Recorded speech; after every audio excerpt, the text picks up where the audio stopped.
di penjara. Alasannya gue senang gimana? Karena ini sudah menjadi takdir Allah. Ini menjadi... Saya senang di penjara, kata Gus Samsudin usai jadi tersangka kasus video viral tukar pasangan.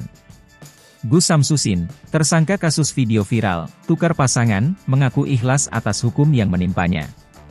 Hal itu ia sampaikan langsung setelah menjalani pemeriksaan di Gedung Direktorat Reserse Kriminal Khusus Polda Jatim pada Selasa, 5 Maret 2024, sore. Kalau ini yang terbaik, saya ikhlas, katanya, dikutip dari kompas.com. Samsudin terlihat berjalan dengan dikawal penyidik polisi. Ia juga mengenakan pakaian tahanan berwarna biru dan berkopiah putih. Pemilik pondok pesantren Nuswantoro di Desa Rejowinangun, Kecamatan Kademangan, Kabupaten Blitra itu sempat mengangkat jempolnya kepada wartawan. Saya senang di penjara jika ini memang sudah takdir bagi saya, jelasnya. Dalam kasus video viral, tukar pasangan, ini, 3 orang yang ditetapkan Polda Jatim menjadi tersangka adalah Gus Samsudin selaku penulis skenario, V selaku kameramen video, dan FL selaku uploader konten video. Hal tersebut disampaikan kuasa hukum Gus Samsudin, Supriyarno. Ketiga tersangka merupakan pihak yang memproduksi video. Mengenai konstruksi hukum pelanggaran yang dilakukan para kliennya, Supriyarno menambahkan, ketiganya dikenakan pelanggaran pasal dalam UU ITE.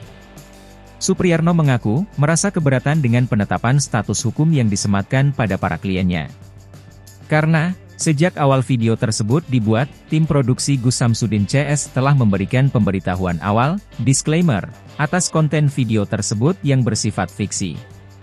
Selain itu, video konten tersebut dibuat atas dasar untuk edukasi dan hiburan kepada para subscriber atau penonton Gus Samsudin di dunia maya.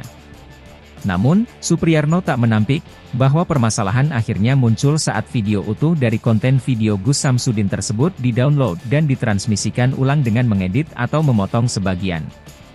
Sehingga menimbulkan kegaduhan di dunia medsos atau kalangan netizen, hingga membuat Gus Samsudin dan timnya terseret urusan hukum di kepolisian. Sementara itu, saat ditemui awak media di lobi Gedung Bidang Humas Mapolda Jatim pada Jumat, 1 Maret 2024, sore, Kabid Humas Polda Jatim Kombes Pol Dirmanto mengatakan Gus Samsudin sudah resmi berstatus sebagai tersangka dan telah dilakukan penahanan di Mapolda Jatim. Disinggung mengenai adanya potensi tersangka lain. Dirmanto tak menampiknya, karena proses pengembangan penyelidikan masih terus berjalan. Hal senada juga disampaikan Kasubdit V Cybercrime Ditreskrim Suspolda Jatim AKBP Charles Tampu Bolon. Bahwa bakal ada tersangka lain yang akan ditetapkan statusnya menyusul Gus Samsudin.